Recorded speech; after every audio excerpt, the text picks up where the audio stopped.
మహిమకరంగా జరుగునట్టుగా రక్షమందిరంలో నడిపించండి. బెంగళూరు ఎక్కడెక్కడ పూర్వ ప్రాంతంలో ఉన్నవారందరినీ తీసుకొచ్చి అయా బంధుమిత్రులు రక్త సంబంధులు అందరూ కలుసుకొని ప్రభుని మహిమపరుస్తూ నాకు ఈ అవకాశం ఇచ్చిన దైవ సేవకులకు అలాగే సంఘ వీరందరికీ ప్రత్యేకమైన వందనాలు తెలుపుతున్నాను. నేను రెవరెండ్ జాషువా గారి 3వ అల్లుడిని. జాషువా గారు పెద్ద అల్లుడు. ఇమానుయేల్ అంకులు దాదాపు 20 సంవత్సరాలుగా పరిచయం. ఒక కుమారుడుగా నన్ను ఆయన ప్రేమించేవాడు, చాలా ఇష్టపడేవాడు. నేను ఇప్పుడు వచ్చిన డేవిడ్ నాతో ఉండు అని అంటూ ఉండేవాడు. కొన్నిసార్లు ఆయనకి ఇష్టమైన భోజనాలు తీసుకొచ్చి పెడుతుండేవాడిని. అందుకని చాలా నన్ను ఇష్టపడి గౌరవించేవాడు. అయితే నిన్న ఉదయకాల సమయంలో 4 గంటల ప్రాంతంలో ఆయన్ని తలంచుకొని కన్నీరు విడిచాను. నేను ఎందుకు అంకుల్ని సెటరేట్ చేయలేకపోయాను అని ఏడ్చాను. బైబిల్ గ్రంథంలో 2 మాటలు చెప్పినాను. సంఖ్యాకాండము 23:10 బిలాము ప్రవక్త ఒక మాట అంటాడు, నీతిమంతుల మరణము వంటి మరణము నాకు కలుగునుగాక. ఒక మాట మీకు యథార్థంగా చెప్తున్నాను. దేవుని వాక్యం, దేవుని సేవకుడు అబద్ధం చెప్పి ఆహ్లాదపరచలేడు, నిజం చెప్పి నిష్ఠూరపరుస్తాడు. దేవుని వాక్యం సత్యం, యథార్థం. ఇక్కడ గొప్ప ప్రవక్త పలుకుతున్న మాట, నాకు నీతిమంతుల మరణము వంటి మరణము లభించునుగాక. మరణం అంటే అందరికీ భయము, దుఃఖము, బాధ, కన్నీరు, ఎడబాటు. మరణము మహిమలో ప్రవేశించడానికి ఒక వారధి అని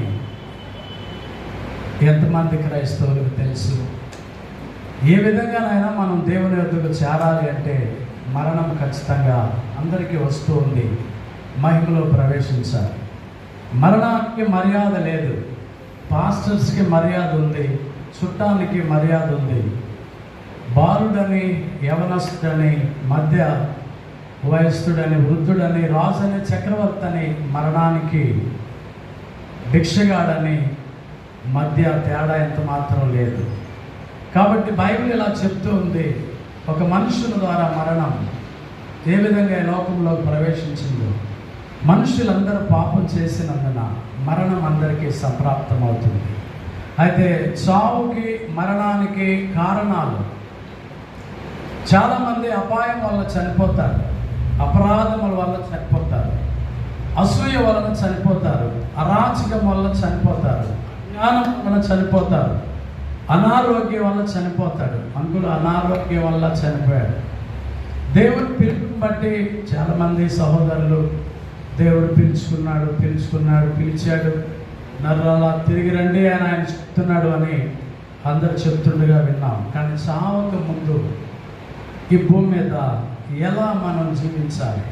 ఒకటి, నీతిమంతుడుగానా, రక్షణ పొందినవాడుగానా, యథార్థవంతుడుగానా, బుద్ధిమంతుడుగానా, దేవునికి ఇష్టడుగానా?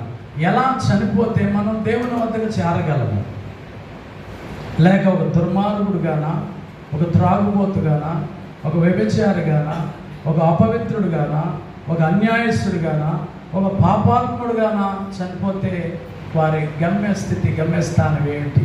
అందుకే బిలాము ప్రార్థిస్తున్నాడు, అడుగుతున్నాడు, నీతిమంతుల మరణము వంటి మరణము నాకు లభించునుగాక. సహాయం చేసింది అటు కృప, అదే మీకు ఆదరణ. ఆ విధంగా మీరు జీవించండి, నడుచుకోండి, ప్రభువుని సంతోషపెట్టండి. ప్రభు మిమ్మల్ని, మీ కుటుంబాలను నిండుగా ఆదరిస్తాడు. అటు కృప దేవుడు మీకు దయచేయనుగాక. Thank you sir. ఈ సమయంలో శ్రేష్టమైనటువంటి వర్తమానం. మా కుటుంబంలో మేము 7 మందిని. 7 మందిలో ఇమాన్యుయేల్ అన్న మా అమ్మవాడికి జ్యేష్ఠ కుమారుడు. మా అన్నదమ్ములు 4, మేము 3 ఆడపిల్లలు. మమ్మల్ని అందరినీ కన్నా ఎంతో ప్రేమగా, బాధ్యతగా చెప్పినట్టు విలువలు చదువుకుంటే ఎంత ఉపయోగకరమో అని మా చదువు కోసం మా విషయాలను బాధ్యత కలిగిన అన్నగా చేశాడు. ఆ తర్వాత మా అన్న మా వదినమ్మ ఇద్దరు కూడా దైవ భయం కలిగిన వాళ్ళంతా క్రైస్తవ కుటుంబంగా కష్టపడి మమ్మల్ని అందరినీ పిల్లల్ని అందరికీ దైవ భయంలో ఉంచారు. మా అమ్మ నాన్నకు మా అన్న దేవుని సేవ చేయాలని ఇష్టం. జ్యేష్ఠ కుమారుడు అయ్యా మా అమ్మ మా నాన్న కూడా సెమినరీ చేసి తర్వాత మళ్ళా కుటుంబ పరిస్థితులను బట్టి మళ్ళీ టీచర్స్గా చేస్తూ సేవ చేశారు. అప్పుడు మా అన్న కూడా సేవ చేయటానికి టైం వర్కర్గా చేయటానికి ఇష్టపడదు. నేను ఉద్యోగం చేస్తూ సేవ చేస్తానమ్మా అని అన్నారు. ఆ రెండు అన్న మాత్రం పూర్తిగా దేవుని సేవకి చేశారు. కానీ అన్న రిటైర్డ్ అయిన తర్వాత మా అందరితో మా ఫ్యామిలీ అందరితో రోజు ఫోన్ చేసి అమ్మ మనకు దేవుడే అన్ని విషయాల్లో దేవుడేనమ్మా, దేవుడే సహాయకుడు, దేవుడి వైపే చూడాలా, ప్రార్థన చేసుకోవాలా, ఇతరులకు సువార్త ప్రకటించాలా, ఈ మాటలే చెప్తారు. ఆధైర్యపడడు. అన్నకు వచ్చిన కుటుంబ సమస్యల్లో ఒంటరిగా పోరాడాడు. అంటే ఈ ఏజ్ గ్రూపులో ఆయన పెద్దవాడుగా ఉన్నప్పటికీ ఎవరి సహాయం లేకపోయినప్పటికీ అంటే వదినమ్మ చనిపోయిన తర్వాత ఒంటరిగా ఉంటూ వైస్ మ్యాన్ కుటుంబానికి ఆదరణగా ఎంతో కష్టపడి అన్న ఆ బిడ్డల కోసం ఎంతో ప్రయాసపడ్డాడు. ఈ చివరి దినాల్లో కూడా జోయల్ కోసం ఎంతో ప్రార్థన చేయండమ్మా, జోయల్ పాస్ అయ్యేటట్టు ప్రార్థన చేయండమ్మా, వాడి కోసం ప్రార్థన చేయండమ్మా, వాడికి మంచి భవిష్యత్తు కావాలమ్మా, పిల్లలందరూ మంచి చదువులు చదివించినాను, మంచి ఉద్యోగాలు చేయించినాను, అది దేవుడు నాకు సహాయం చేశాడు అని వదినమ్మ చాలా ప్రేమ వల్లదమ్మా. అంటే మంచి భోజనం తినేటప్పుడు వదినమ్మ ఖచ్చితంగా గుర్తు చేసుకుంటాడు. మీ వదినమ్మ అయితే ఈ పలాము ఎంత రుచిగా చేసేదో అమ్మా అని ఇప్పుడు గుర్తు చేసుకుంటూ ఉంటాడు. అలాగా అన్న ఆధ్యాత్మికంగా ఎంతో ఉన్నత స్థితిలో మమ్మల్ని కూడా అడిగిగా ఉండమని చెప్పేవాడు. శారీరకంగా మా మధ్య అన్న ఇప్పుడు లేడని చాలా విచారంగా ఉన్నప్పటికీ కానీ ప్రభు వాక్యాన్ని బట్టి 1 కొరింథీయులకు 4వ అధ్యాయం 13వ వచనం నుంచి చదువుతాం. చదువుతారా ఎవరైనా?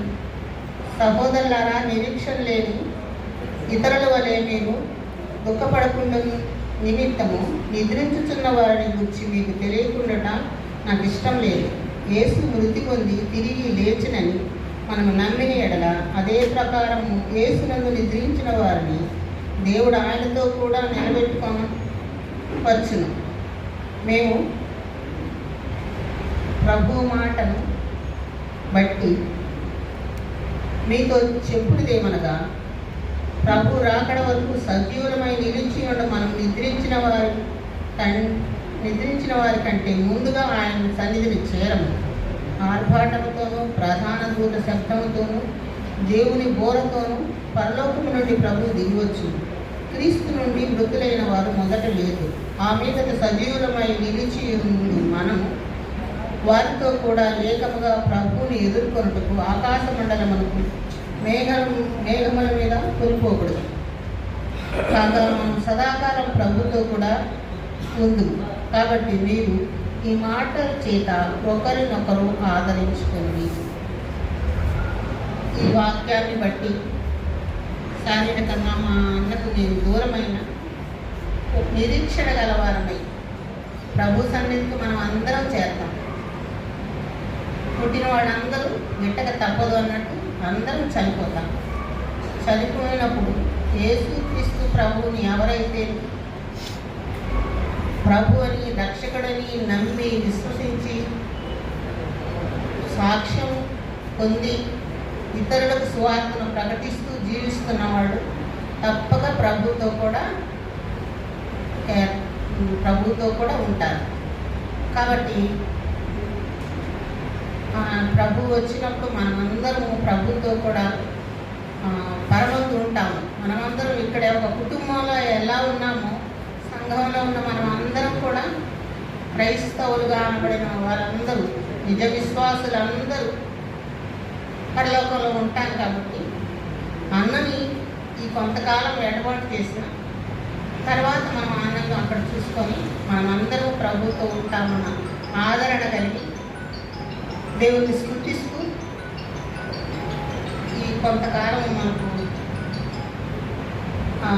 ఈ ఎడబాటు వల్ల శారీరకంగా దుఃఖం ఉన్నా అది ప్రభువునందు మనం ఆదరణ పొందుతున్నాం. బిడ్డల్ని మనవరాళ్ళని అందరూ ప్రభు వాక్యం ద్వారా మనం ఆదరిస్తాం. మనమైతే మన ఆదరణ అంతగా ఓదార్పు ఇవ్వదు, కానీ ప్రభువుని బట్టి నన్ను వాళ్ళు అనుకునేవాళ్ళు ఎప్పుడు కూడా అంకుల్ నన్ను తర్వాత కాలంలో మరి ఈ యొక్క సంఘం ఏర్పడటానికి మరి ఉన్నటువంటి ఒక 10 మంది వ్యవస్థాపకుల్లో అంకుల్ కూడా ఈ యొక్క సంఘం ఏర్పాటు చేసే విషయంలో ఆయన ఒక ముఖ్యమైన పాత్ర పోషించాడు.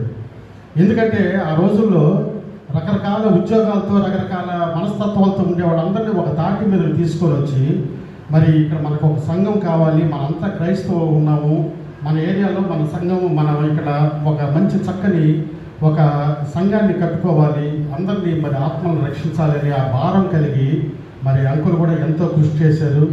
మరి అంకుల్ గురించి చెప్పాలంటే చాలా విషయాలు ఉన్నాయి, కానీ తర్వాత నేను ఇంకొకసారి మాట్లాడతానని చెప్పారు. కానీ జాషువా మరి ఈరోజే మాట్లాడాలన్నా మరి నాన్నగారి గురించి మీకు తెలిసినంతగా ఎవరికి తెలియకపోవచ్చు అని చెప్పారు.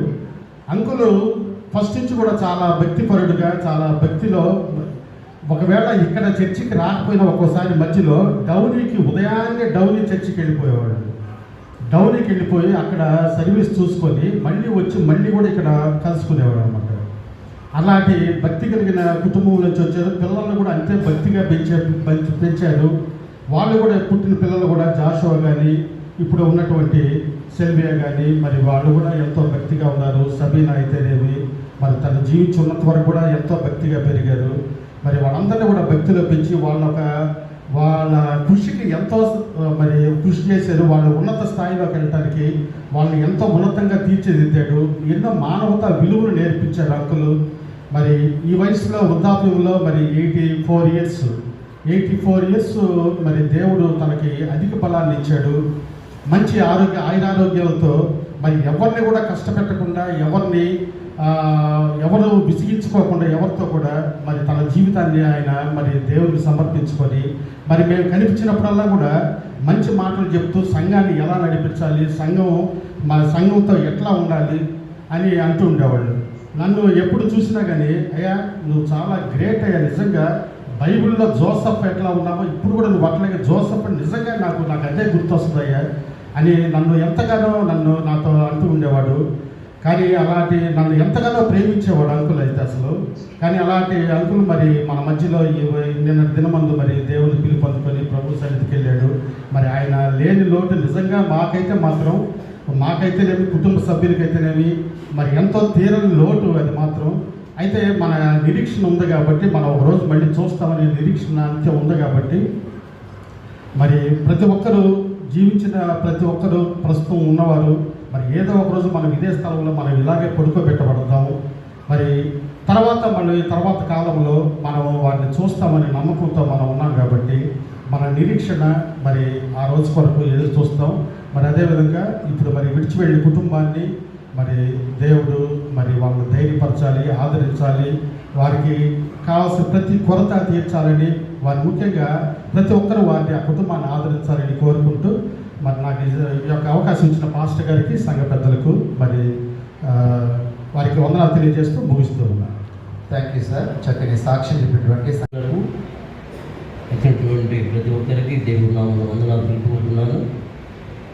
నాకు పెద్ద పరిచయం లేదు, కానీ సారు మా అత్తగారు మా మామగారికి చాలా ఒక కుటుంబంలో ఉన్నట్లు వాళ్ళిద్దరూ, మా అత్తమ్మ సార్ ఒకే డిపార్ట్మెంట్లో పనిచేస్తున్నారు. అప్పుడు తెలుసు, నేను ఏదైనా పని ఉంటే నన్ను పంపేవాళ్ళు అక్కుల కాడికి. పంపినప్పుడు సార్ చాలా రెస్పెక్ట్గా ఉంటాడు అన్నమాట. తర్వాత అలోన్గా ఉంటూ మేము, నాకు మా ఇద్దరి పరిచయం ఏంటంటే, ఈ చర్చి కొత్త చర్చి కట్టేటప్పుడు ప్రతి కార్యక్రమానికి ఆయన ఇన్వైట్ చేసేది పర్సనల్గా పోయి. చేసినప్పుడు ఆయన చాలా ఆప్యాయతగా మాట్లాడేవాడు. పెద్దలప్పుడు ఎలా ఈ చిన్న చర్చిని కట్టారయ్యా, మీరు కడుతున్నందుకు నాకు చాలా సంతోషంగా ఉంది. జోసెఫ్ గారు సెక్రటరీ గారు, నేను ట్రెజరర్ గారు ఈ కొత్త చర్చి నిర్మించడం జరిగింది. అనేక కార్యక్రమాలు ఆయన్ని ఇన్వైట్ చేసినప్పుడు ఆయన, మీరు చాలా చక్కగా కడుతున్నారు, మేము ఎంతో బాధపడి ఆ చిన్న చర్చి నిర్మించడం జరిగిందని నన్ను చాలా ఎంకరేజ్ చేసేవాడు. అలాగే రోడ్డు మీద కనిపించినప్పుడు మనం చెప్పక ముందే గుడ్ మార్నింగ్ అయ్యా అంటాడు. ఇంగ్లీష్ బాగా మాట్లాడతాడు.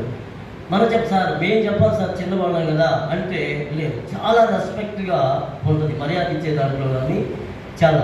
తర్వాత ఆయన అన్ని రంగాల్లో తన కుటుంబాన్ని, తన పిల్లలను ఉన్నత స్థాయిలో చదివించడం జరిగింది. వారు ఉన్నత స్థాయిలో ఉంటున్నారు. వాళ్ళ కొడుకుతో ఈరోజు చిన్న పరిచయం ఉంది జాషువాతో. ఆ జాషువా వాళ్ళ నాన్న గురించి ఎంత సఫర్ అవుతున్నాడంటే, ఆయనకు మంచి చెయ్యాలని. ఆ అబ్బాయి కూడా నాకు ఎక్కువ మాట్లాడండి, ఎప్పుడన్నా హలో అంటే హలో అయ్యింది. కాబట్టి వాళ్ళ పిల్లలందరినీ అభివృద్ధి పదవులు నడిపించాడు. ఆ కుటుంబం కూడా మా అత్త మామూలు చెప్పేవాళ్ళు మంచి దైవ భక్తిలో. ఆ పేరు కూడా, అప్పుడు నేను మనుగోలులో టీచర్గా ఉండేను, మేడం గర్ల్స్ హై స్కూల్లో టీచర్ అనుకుంటా. అప్పుడు నేను ఆమెను చూడటం జరిగింది. అంటే ఇప్పుడు గుర్తుకొస్తుంది. అప్పుడు మా అత్త మామూలుకి మంచి సన్నిహితమైన కుటుంబము. మా మిస్సెస్ కూడా, బేబీ కూడా సేల్గా మా పేరు తెలియదు నాకు, ఆమెతో సెంట్ స్కూల్లో చదువుకోవడం జరిగింది అప్పుడు. కాబట్టి సారు చాలా రెస్పెక్ట్ అనమాట. తర్వాత ఈ చర్చి నిర్మించడంలో ప్రతిసారి కనిపించినప్పుడల్లా, పుట్టినయ్యా మీకు దేవుడు అండగా ఉంటాడు అని చాలా ఎంకరేజ్ చేశాడు. ఎప్పుడు కనిపించినా కూడా గుడ్ మార్నింగ్ అంటాడు, గుడ్ ఈవినింగ్ అంటాడు. సార్ మేము చెప్తామంటే వినడు, మంచి రెస్పెక్ట్ ఇస్తాడు. కాబట్టి ఆయన దేవుని పరిశుద్ధ స్థలానికి చేరుకుంటాడని, ఆ కుటుంబానికి కలిగినటువంటి గాయము దేవుడే మానుకోవాడు. కాబట్టి ఆ కుటుంబ బిడ్డల ఆదరణ కలిగి అందరూ ఆ కుటుంబాల గురించి ప్రార్థించవలసిందిగా కోరుతూ, ఈ అవకాశం ఇచ్చిన మా సంఘ కాపరి గారికి, అలాగే సంఘ కమిటీ వారికి ప్రత్యేకంగా ధన్యవాదాలు తెలుపుకుంటూ ముగిస్తుంది. Thank you sir. అంకుల్ వాళ్ళ ఫ్యామిలీతో మాకు 1979 నుంచి, అంటే చర్చి కట్టకముందు నుంచి కూడా మాకు పరిచయం. ఆంటీ ఎంత స్ట్రిక్ట్గా ఉండేవాళ్ళు ఇంట్లో, అంకుల్ అంత లిబరల్గా ఉండేవాడు. ఆంటీని చూస్తేనే మాకు చిన్నప్పుడు చాలా భయం. ఇప్పుడు కూడా స్ట్రిక్ట్ అంటే చాలా డిసిప్లిన్గా ఉండాలని చెప్పేదన్నమాట. సండే స్కూల్లో ఫస్ట్ సూపరింటెండెంట్ ఆంటీ. అదేగా మేము ఆ ఫ్యామిలీతో చాలా అనుబంధాన్ని కలిగి ఉన్నాం. తర్వాత ఫస్ట్లోనే వాళ్ళ యొక్క ఇంగ్లీష్ మీడియం యొక్క చదువుని వాళ్ళు గుర్తించారనమాట. వీళ్ళు కానీ ఫస్ట్, తర్వాత విలియమ్స్ మా మామవాళ్ళు కానీ, వాళ్ళందరినీ కూడా పిల్లల్ని ఇంగ్లీష్ మీడియం చదువులు చదివించి మంచి ఉన్నత స్థితిలో ఉండాలా అనే వాళ్ళ ఆలోచన చాలా గొప్పది. అదేవిధంగా వాళ్ళు కూడా చాలా ఉన్నతంగా రాణించారు. నిజంగా వీళ్ళందరిలో కంటే కూడా వయసు మంది చాలా తెలివిగలవాడు. ఏ పనైనా కూడా చాలా సులువుగా చేసేవాడు అనమాట. వయసు మందికి మా తమ్ముడికి చాలా అనుబంధం, ఎప్పుడు కూడా మా ఇంట్లో ఉంటా ఉండేవాడు. ఏమైతేనేమి అంకుల్, మేము అంకుల్ గురించి ఇంకో విషయం ఏంటంటే, మేము కనబడినప్పుడు అలా ఎప్పుడైనా క్యారల్స్కి పోయినప్పుడు కానీ, అక్కడ ఇంటికి పోయినప్పుడు కానీ డ్రెస్ కోడ్ గురించి చెప్పేవాడు. అయ్యా మీరందరూ కూడా షూ వేసేయాలా, కట్ చేయాలా, కోట్ వేయాలా, ఇలా చేసి మీరు మనమంతా కూడా ఏం మన దేవుడు లేదా అన్న విషయం చాలా సార్లు మొత్తం పంచుకునేవాడు అనమాట. కాబట్టి డ్రెస్ కోడ్ విషయంలో కూడా అంకుల్ కూడా ఎప్పుడు తగ్గేది లేదు. ఎప్పుడు కోట్ వేసేవాడు, నీట్గా డ్రెస్ వేసుకునేవాడు, చాలా హుందాగా ఉండేవాడు అనమాట అంకుల్. కాబట్టి ఈ యొక్క చర్చి కన్స్ట్రక్షన్లో కూడా అంకుల్ యొక్క ఇంతకుముందు చెప్పినట్టు చాలా ఉదారతతో వ్యవహరించేవాడు. తర్వాత చర్చిలో గెస్ట్ స్పీకర్ని తీసుకురావాలంటే అంకుల్ అప్పుడు అంకుల్కి ఉన్న పరిచయాలను బట్టి గెస్ట్ స్పీకర్ని బయట నుంచి తీసుకొచ్చి మంచి వాక్యం సంఘానికి అందించాలనే విషయంలో అంకుల్ తాపత్రయం మేము చూసాం. ఎందుకంటే అంకుల్కి చాలా పరిచయాలు ఉన్నాయి నెల్లూరులో. ఉండే వాళ్ళందరిలో కంటే కూడా. కాబట్టి ఆ విధంగా చర్చిని ఎదగడానికి ఎంతో సహాయపడ్డారు.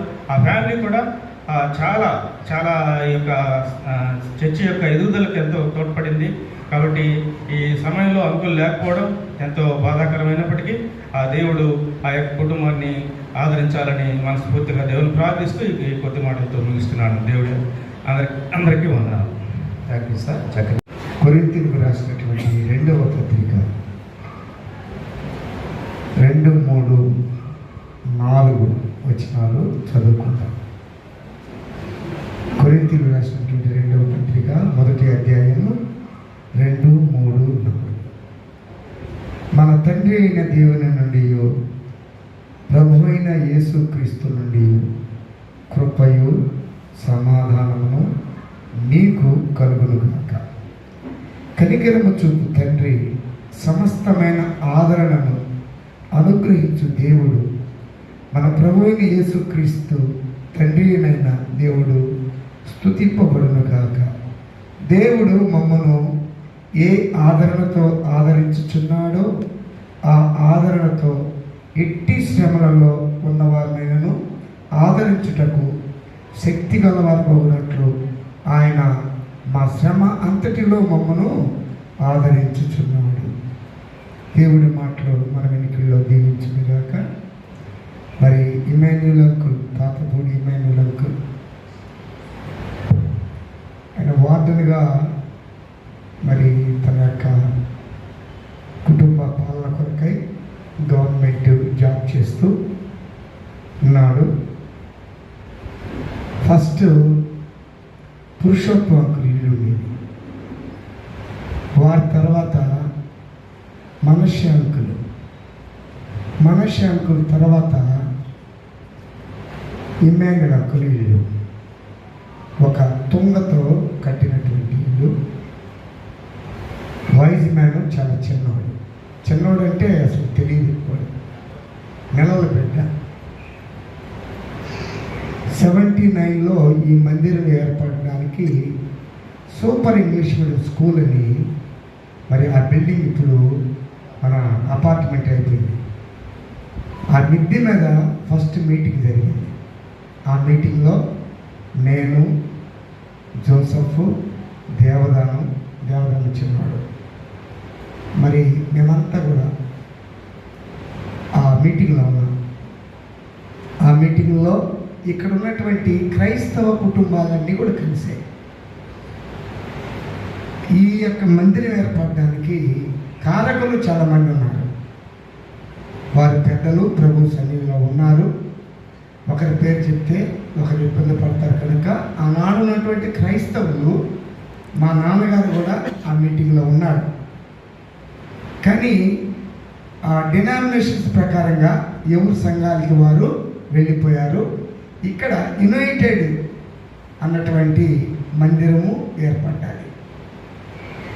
దేవదేవుడు చెప్పినట్లు మరి మొదట ఈ మందిరానికి సండే స్కూల్ సూపరింటెండెంట్ ముకుందమ్మ ఆంటీ తన పిల్లలకి ప్రత్యేకంగా పాటలు నేర్పిస్తుంది. మేమంతా తెలుగు పాటలు పాడితే ఈ జాషువా మరి వైద్య మీద కలిసేవాడు కదా పాటల్లో, దూరంగానే ఉండేవాడు. జాషువా, సబీనా, సెల్వి వీళ్ళు ఇంగ్లీష్ పాటలు పాడేది. అప్పుడు కొద్దిగా ఆకతాయితనం మాలో ఉండేది కనుక మేము వెనకాల కూర్చొని నవ్వుకునేవాడు. ఆ నవ్వులో వినోద్ కూడా ఉండేవాడు. ఇన్ని మేమంతా తమాషలాడుతూ అలా పిల్లలతో హ్యాపీగా సంతోషంగా. మరి ఆంటీ మాత్రం చాలా స్ట్రిక్ట్, కానీ అంకుల్ మాత్రము చాలా ప్రేమ కలిగినటువంటి వాడు. ఆయన చనిపోయినంత వరకు మోజస్ అయ్యా అంటాడు. తన యొక్క బర్త్డే కూడా నేను ప్రార్థన చేశాను. ఆయన ప్రేమించి చాలాసార్లు నాకు కానుక కూడా ఇచ్చాడు. అది మేము మర్చిపోలేదు. కుటుంబాన్ని, బిడ్డల్ని ఎంతో ప్రేమించాడు. అలాగే కనిగిరి నుంచి వాళ్ళు ఇక్కడికి వచ్చి ఇక్కడ అనేక మందికి స్నేహితులుగా కాదు, ఆత్మీయులుగా మారిపోయారు. వారు అంత ప్రేమ కలిగినటువంటి వాడు, ఇమ్మాన్యుయల్ అంకుల్.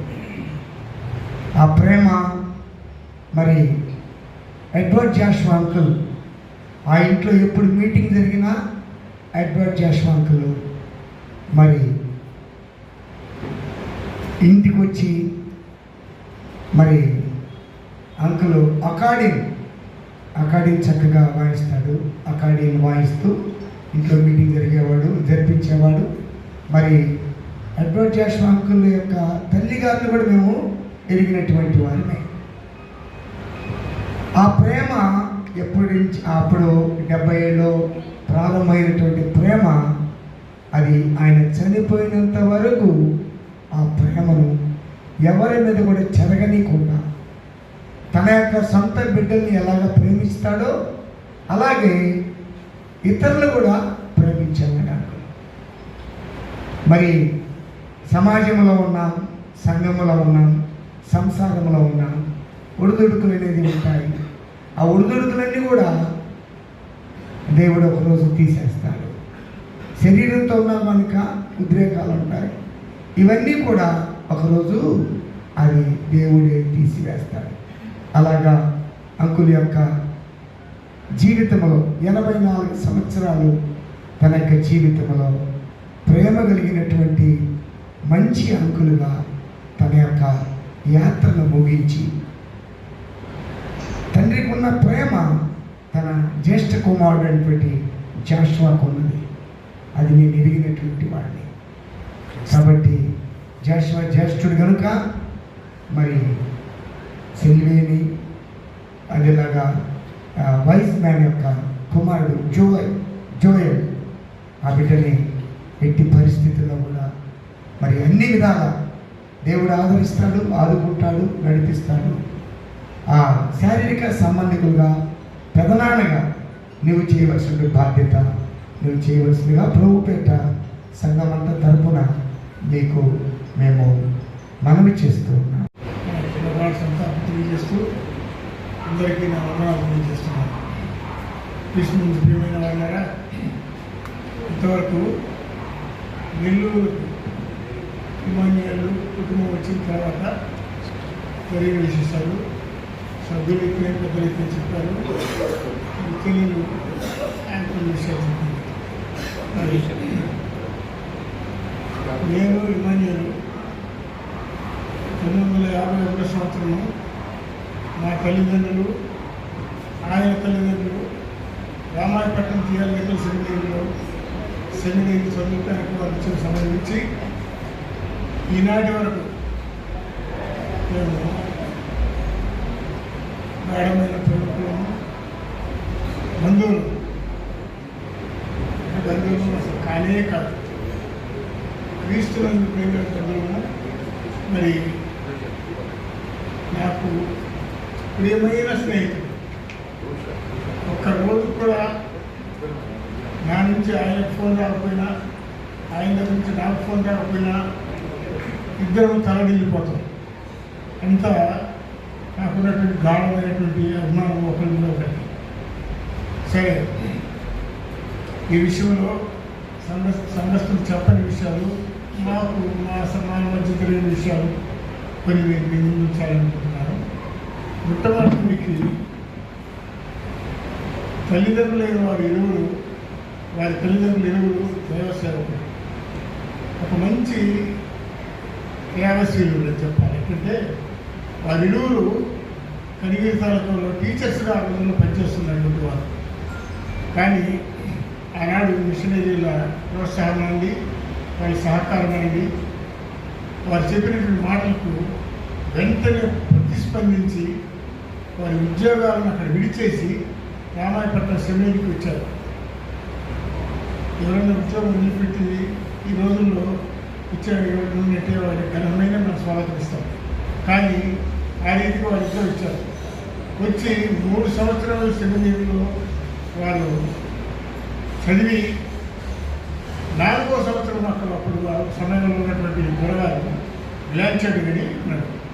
ల్యాంచెడ్ గారు, నీవు ఈ స్టూడెంట్స్కు 1 సంవత్సరము నువ్వు టీచర్గా ఉండి నువ్వు చేయాలని చెప్పాను. చూడండి, ఇక్కడ చదివినటువంటి ఒక విద్యార్థి టీచర్గా మళ్ళీ అదే స్కూల్లో పనిచేయాలని చెప్పి ఇన్వాల్వ్ అవుతుందండి.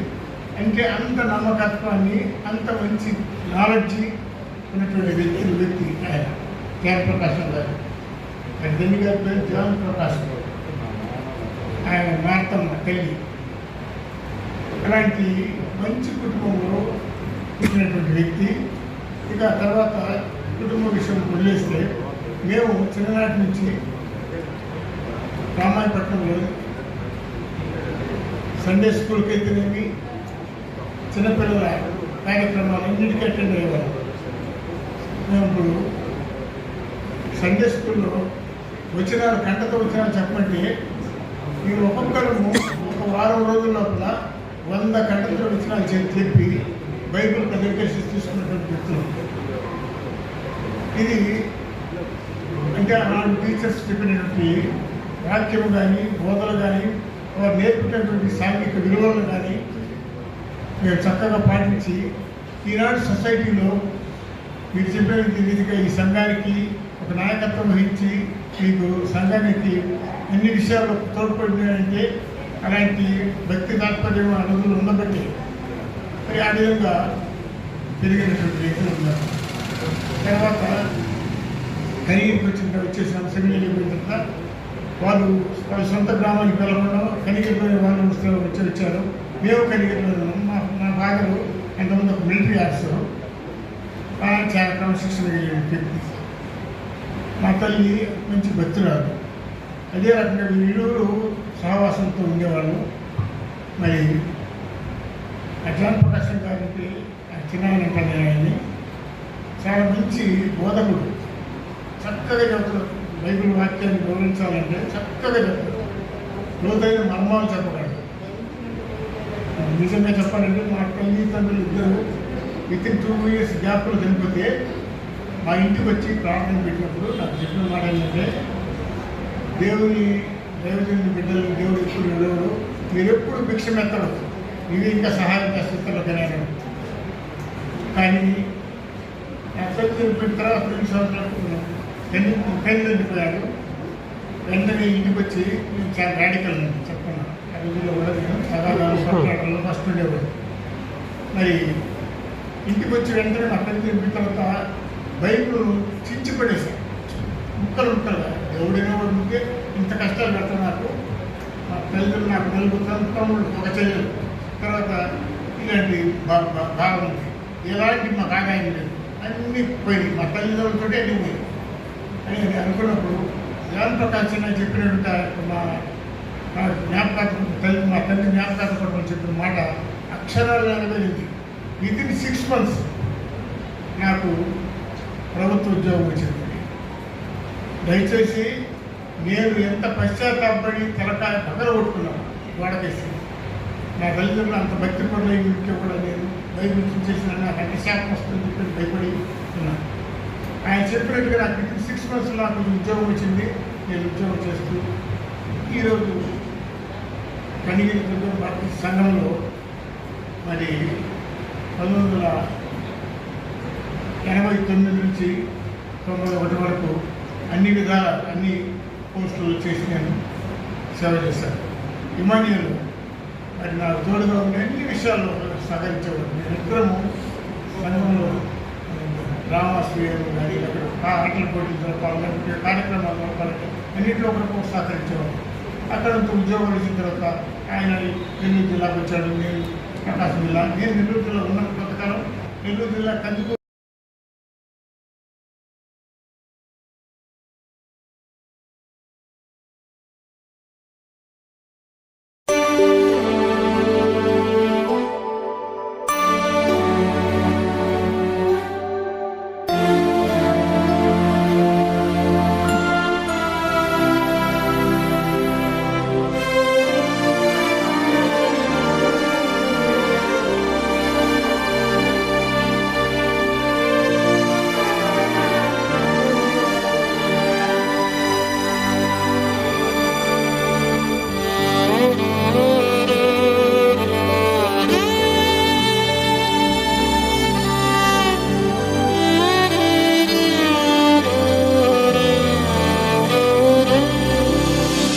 బ్రతుకు దినములు లెక్కింప నేర్పుము.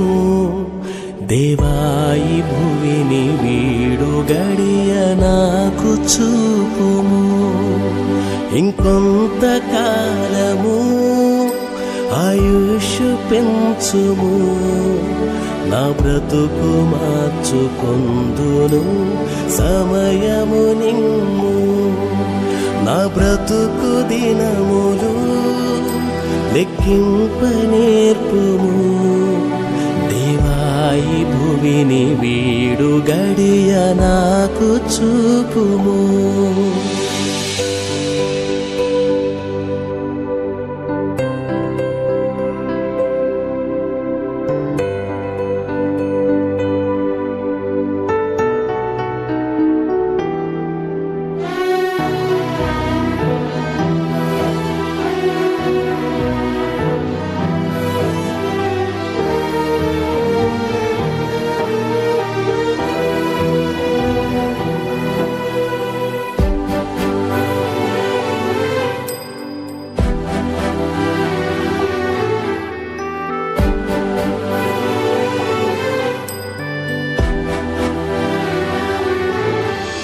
ఎన్నో సంవత్సరాలు నన్ను దాటిపోచున్నవి. నా ఆశలు నా కలలనే వెంబడించుచుంటిని. ఫలాలు లేని వృక్షము వలె ఎదిగిపోతిని. ఏనాడు కూలిపోదునో ఎరుగకుంటిని. నా మరణ రోదన ఆలకించుమో ప్రభు. మరల నన్ను నూతనముగా చిగురు వేయని. నా బ్రతుకు దినములు లెక్కింప నేర్పుము. దేవాయి భువిని వీడు గడియ నాకు చూపుము.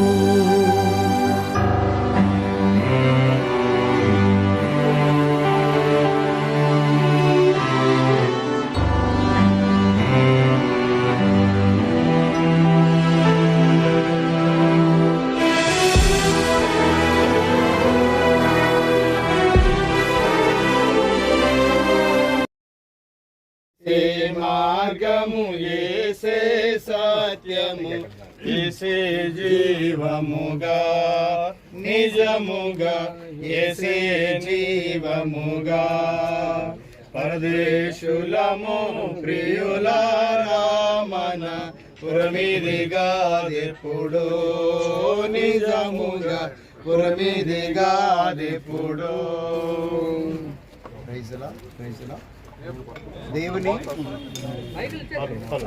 దేవుని పరిశుద్ధమైన నామానికి మహిమ కలుగును గాక. ఈ సమయంలో మనం దేవుని వాక్యాన్ని చదువుకుందాం. మన మొదటి దైవ సేవకులు మోజెస్ గారు చదువుతారు. పౌలు గారు కొరింథీ సంఘానికి రాసినటువంటి మొదటి పత్రిక 15వ అధ్యాయం ప్రియులారా 35వ వచనము నుండి పౌలు గారు కొరింథీ సంఘానికి రాసిన మొదటి పత్రిక 15వ అధ్యాయము 35వ వచనము నుంచి ప్రియులారా 38వ వచనం వరకు గల లేఖన భాగాలను మరి దైవ సేవకులు మోజెస్ గారు చదివి ప్రార్థన చేస్తారు.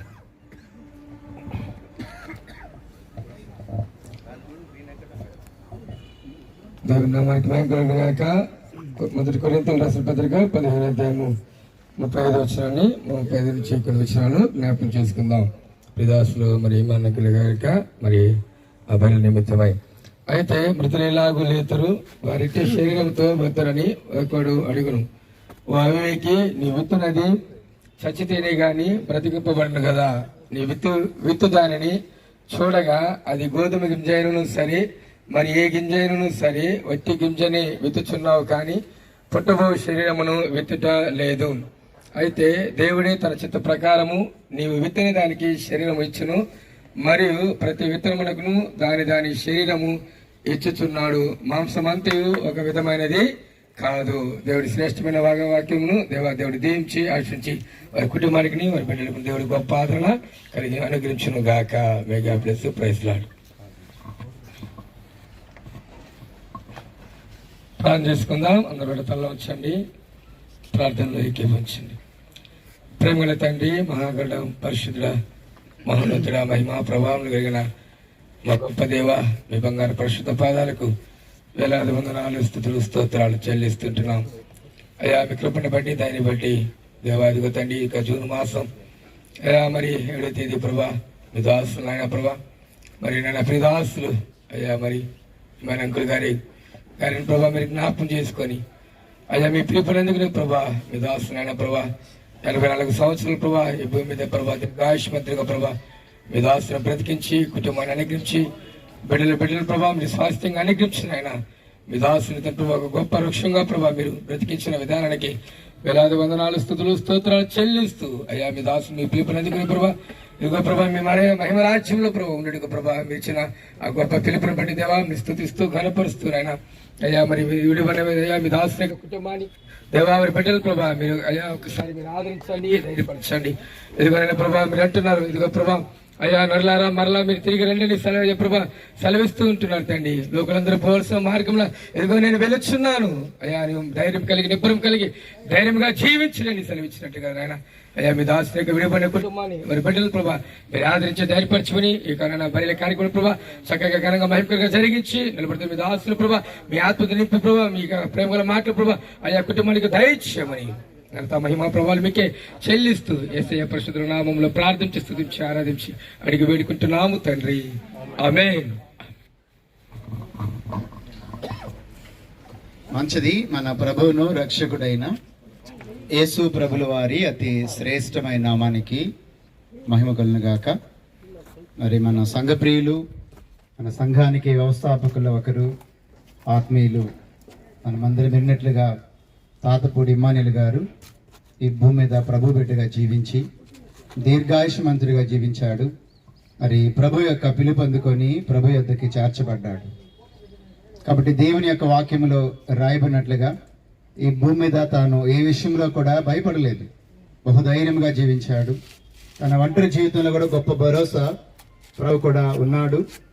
సో మాతో కూడా ఉన్నాడు అని ఎప్పుడు కూడా నాతో చెబుతూ ఉండేవాడు.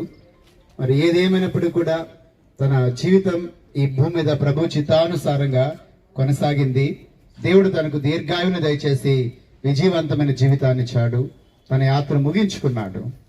దేవుని వాక్యంలో మనం చూసినట్లయితే మానవులు సహజంగా ఏమని తలుస్తారంటే మన జీవితాల్లో చివరి మజిలీ, సో ఈ యొక్క బరియల్ గ్రౌండ్ అనగా ఈ శ్మశాన వాటిక మన చివరి స్థలం అని సహజంగా మానవులు చెప్పుకుంటూ ఉంటారు.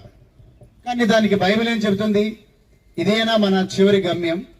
ఇదేనా మన చివరి స్థలం? ఆలోచన చేయండి. చాలా మంది అంటారు చనిపోయిన తర్వాత వారు మరలా బ్రతికుంటే ఏంటండి? మొదటి మనుషులను ఆదాం మొదలుకొని ఇంతవరకు ఎంతో మంది చనిపోయారు, కోట్లాది మంది మనుషులు. మరి ఎవరు బ్రతకలేదు కదా, మట్టిలో కలిసిపోయారు కదా, వారి యొక్క ఎముకలు కూడా మట్టిలో కలిసిపోయాయి కదా, మరి తిరిగి లేచిన ఆనవాళ్ళు లేవు కదా, మరి తిరిగి లేయటం అనేది అసాధ్యం అన్నారు. పౌలు గారు దానికి చాలా క్లారిటీ ఇస్తున్నాడు, చక్కగా మాట్లాడుతున్నాడు. ఏమన్నాడు? వారెట్టి శరీరంతో వస్తారు బయటికి. ఈ దేహం మట్టిలో కలిసిపోయింది, ఈ ఎముకలు కూడా మట్టిలో కలిసిపోయాయి, మరి ఎలా బయటకు వస్తారు? బ్రతికొచ్చే ఛాన్స్ ఉందా అని వాళ్ళు అడిగిన దానికి ఆయన జవాబిస్తున్నాడు, ఓ వివేకులారా అంటూ ఒక ఎగ్జాంపుల్ చెప్పాడు. నీవు విత్తినది సచ్చితేనే కానీ బ్రతికింపబడదు కదా. ఒక వ్యవసాయకుడు కొన్ని విత్తనాలు తీసి ఆలోచించండి, విశ్వాసముతో పొలములో చల్లినప్పుడు ఆ సీడ్స్ అన్ని కూడా ఏమైపోతాయంటే భూమిలో చనిపోతాయి. అవి రెండుగా ఆలోచించండి విడిపోతాయి. ఆ విత్తనాలు భూమిలో చనిపోయిన తర్వాత అందులో నుంచి అంకురం బయటకు వస్తుంది, అవునా కదా? అంకురం బయటకు వచ్చి అది పెరిగి పెద్దదై గమనించండి గొప్ప వృక్షం అవుతుంది. ఎగ్జాంపుల్ చెప్పాడు. వాస్తవమే. మరి వ్యవసాయకుడు విత్తినటువంటి విత్తనాలు భూమిలో ఎలాగైతే కొన్ని రోజులకి ప్రియులరా అవి చనిపోయి మరలా అంకురముతో బయటకు వస్తాయో అలాగే చనిపోయినటువంటి మనుషులు కూడా బ్రతుకుతారు. వాస్తవేనంటే వాస్తవమే. మరి ఎప్పుడండి? దానికి యోహాను సువార్త 5వ అధ్యాయంలో 27-28 వచనాల్లో యేసు ప్రభువు చెప్పాడు, దీనికి ఆశ్చర్యపడకుడి, ఒక కాలం వచ్చుచున్నది. దీనికి ఆశ్చర్యపడకుడి, ఒక కాలం వచ్చుచున్నది. ఏ కాలం అండి? పౌలు గారు తెస్సలోనిక సంఘానికి పత్రిక రాస్తూ 4వ అధ్యాయం 15వ వచనంలో ఆయన తెలియపరిచాడు. ఏమిటి ఆ కాలం అంటే, ఆర్భాటముతోనూ ప్రధాన దూత శబ్దముతోనూ ప్రభు అయిన యేసు క్రీస్తుల వారు 2వ రాకడలో మరలా రాబోతున్నాడు. యేసు ప్రభుల వారు 2వ రాకడలో వచ్చినప్పుడు, కడబోరం రోగినప్పుడు ఏమి జరుగుతుందో తెలుసా? మొదటి మనుషుడైన ఆదాము మొదలుకొని యేసు ప్రభు వచ్చేంత వరకు ఈ విశ్వమంతటిలో ఎంతమంది చనిపోయి ఉన్నారు, ఎంతమందిని మనము ఇలాగా భూస్థాపన చేసి ప్రియుల సమాధుల్లో పెట్టామో, ఆ సమాధుల్లో చనిపోయిన వారు, బైబిల్ భాషలో నిద్రిస్తున్నటువంటి వారందరూ కూడా ఆ ప్రభు యొక్క స్వరాన్ని వింటారన్నమాట. అనగా ఎవరు ఆయన స్వరాన్ని వింటారంటే, ఎవరైతే యేసు ప్రభుని తమ దేవుడిగా స్వీకరించారో, ఎవరైతే యేసు ప్రభు రక్తము చేత కడగబడి పరలోకములో ఉన్న జీవ గ్రంథములో తమ పేరు లిఖించుకున్నారో, దేవుని సంఘములో చేర్చబడి దేవుని వాక్యం ద్వారా ఎవరు తమ జీవితాలను భూమి మీద చక్కగా కట్టుకున్నారో, అలా జీవించి అలా కట్టుకొని అలా మంచి పోరాటము పోరాడి పరలోకంలో జీవ గ్రంథములో వారి పేరు లిఖించుకొని ప్రభు యొక్క పిలుపు అందుకొని నీతిమంతుల జాబితాలోనికి ఎవరైతే వెళ్ళిపోయారో అలాంటి వారు ఆలోచించండి. యేసు ప్రభు వచ్చినప్పుడు, కడబోరం రోగినప్పుడు ఏమవుతుందంటే, వారు అక్షయ దేహాన్ని కలిగి, వారు మహిమ గల దేహాన్ని కలిగి బయటకు వస్తారు. అవునండి, మన ప్రభు అయినటువంటి యేసు క్రీస్తుల వారికి అట్టి అధికారం గలదు. ఫర్ ఎగ్జాంపుల్, ఆయన లాజరు చనిపోయినప్పుడు ఇలాంటి సమాధుల తోటలోనికి ఆయన వచ్చి లాజరు యొక్క సమాధిని చూసి, లాజరు బయటికి రమ్మని బిగ్గరగా పిలిచినప్పుడు లాజరు ఏం చేశాండి? చనిపోయి అప్పటికి 4 days అయింది. 4 దినాలు అయిపోయింది. 4 దినాలు అయిపోయి చనిపోయినటువంటి లాజరు బయటికి రాలేదా? ఆలోచించండి. ఒక వేద పండితుడు అంటాడు, ఒకవేళ యేసు ప్రభు అక్కడ లాజరు అని పేరు పెట్టకుండా బయటికి రండి అని కానీ పిలిచుంటే ఎంతమంది చనిపోయి ఉండారో అంతమంది బయటకు వచ్చేసేవాళ్ళు. కానీ అందరూ రావాల్సిన అవసరం లేదు. అప్పుడు వాళ్ళకి టైం ఉంది. అందుకని లాజరు నువ్వు మాత్రమే రమ్మన్నాడు. కానీ 2వ రాకలు ఎదురు తెలుసా?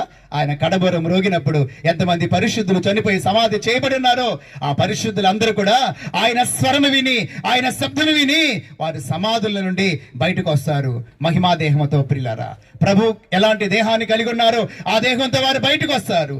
బయటకు రావటమే కాదు, ప్రభు వారిని వెంట పెట్టుకొని తన శాశ్వతమైన రాజ్యములోనికి తీసుకెళ్లిపోతాడు. సదాకాలం వారు ప్రభుతో కూడా ఆయన రాజ్యములో అక్కడ ఉంటారు. అదే క్రైస్తవ నిరీక్షణ, అదే క్రైస్తవ సిద్ధాంతం, అదే యేసు క్రీస్తును తమ దేవుడిగా స్వీకరించిన వారికి దొరికేటువంటి మహాభాగ్యం. ప్రియులరా, ఒకవేళ ఇక్కడ చేరిన వారిలో ఇంకా యేసు ప్రభుని మీ దేవుడిగా అంగీకరించకపోతే, ఒకవేళ యేసు ప్రభుని మీ దేవుడిగా అంగీకరించిన మీ రక్షణ నిశ్చయిత లేకపోతే, పరలోకంలో మన పేరు లేకపోతే, ఆలోచించండి, ఒకరోజు అంకుల వల్ల మనం కూడా మరణిస్తాం. ఆ మరణ గడి ఎప్పుడో మనకు తెలియదు కదా. నీ దగ్గరికి నా దగ్గరికి ఎప్పుడైనా రావచ్చు.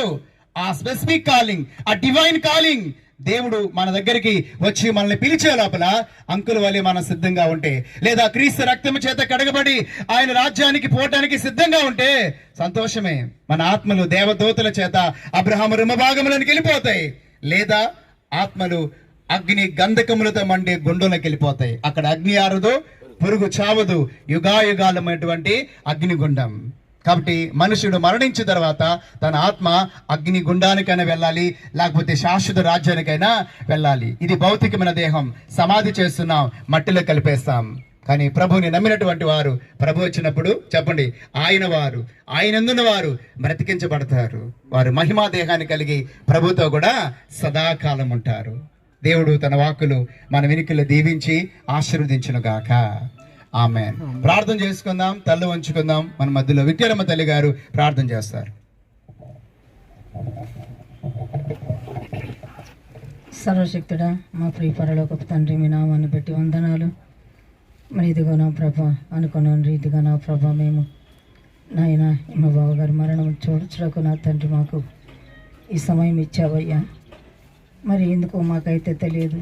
మంచిగా ఉన్నారు. మరి మీ పిలుపు అందుకున్నటకు నా తండ్రి, నాయన ఆ బిడ్డ నా తన యోగ్యత గల జీవితంలో ఉన్నందుకు వందనాలు. మేము మీరు పిలిచినప్పుడు మేము అడ్డు చెప్పడానికి మేము ఎవరం ప్రభా? ఈ మాటకు మేము లోబడి కట్టుబడవలసిందే. మేము యాత్రికులు, పరదేశంలో మేము గుర్తిరిగి మీరు ఎప్పుడు పిలిస్తే అప్పుడు నిజంగా నీ బిడ్డ చెప్పిన మాటలను బట్టి సిద్ధపాటులో మేము ఉండటకు సహాయం దయచేయండి ప్రభా.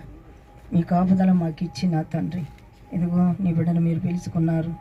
ఆ రీతిగా ఒకప్పుడు ఇలాంటి నా తన అవకాశం కూడా ప్రతి మానవునికి వస్తుంది. మరణము నా తను ప్రతి ఒక్కరికి సంభవిస్తుంది. మరణము మనిషిని భయపెడుతుంది, కానీ మరణాన్ని